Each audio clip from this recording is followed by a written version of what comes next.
The Light Coaching Center, Palavancha for JLM and JPA. Test ID 701. Subject is transformers. MCQ number 71. A sinusoidal EMF అని ఇచ్చిండు. Sinusoidal EMF అని ఇచ్చేసి కింద flux గురించి మనకు అడిగింది కాబట్టి ఫస్ట్ మనం ఏం చేద్దామంటే phasor diagram of a transformer వేయాలి. It is supply voltage, this is phi, we know that ఇది I mu magnetizing current, this is IW. ఈ రెండిట్లో నుంచి వచ్చేది మనకి ఐ నాట్, ఈ రెండిట్లో వచ్చేది ఫై నాట్, ఇక్కడ మనకు వచ్చేది E2, ఇక్కడ మనకు వచ్చేది E1.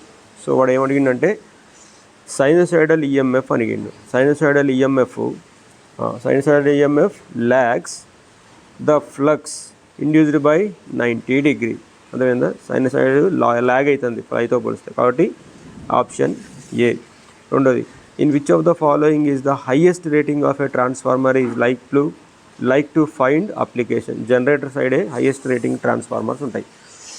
మూడోది వచ్చేసి power transformers are design to have maximum efficiency around dash full load అన్నాడు, nearly full load. The desirable property of a transformer core material is high permeability, high hysteresis loss. High hysteresis loss అనేది మనకు ఉండకూడదు కాబట్టి లో hysteresis లాస్లోనే మనం ఈ ఆప్షన్ని find చేయాలి. ఖచ్చితంగా పర్మియబిలిటీ ఖచ్చితంగా హై ఉండాలి, హిస్టెరిసిస్ లాస్ మనకి తక్కువగా ఉండాలి. నెక్స్ట్ వచ్చేసి the core flux in a transformer depends mainly on. Flux ఉంది కదా, కోర్లో ఉన్న ఫ్లక్స్ దేని మీద డిపెండ్ అయితే అంటాడు.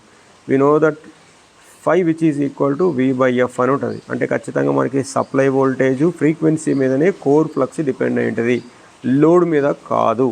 Next, in a transformer electrical power is transferred from primary to secondaries. Transformer చేసి కదా electrically isolated magnetically coupled device కాబట్టి ఖచ్చితంగా బై మ్యాగ్నెటిక్ ఫ్లక్స్ అనే ఆప్షన్ చూడండి. నెక్స్ట్ వచ్చేసి 77. Which of the following is not a part of transformer installation. Exciter అనేది ట్రాన్స్ఫార్మర్లో ఉండదు. Transformer is a singly excited device. Next వచ్చేసి efficiency of a power transformer is near to అన్నాడు. యాక్చువల్గా దీని ఆన్సర్ గ్రేటర్ దాన్ 90% ఉంటుంది. Efficiency of a power transformer greater than 90 ఉంటుంది కాబట్టి 100 అనేది మనం పెట్టకూడదు కాబట్టి 98%కి మనము వెళ్ళచ్చు. Thank you.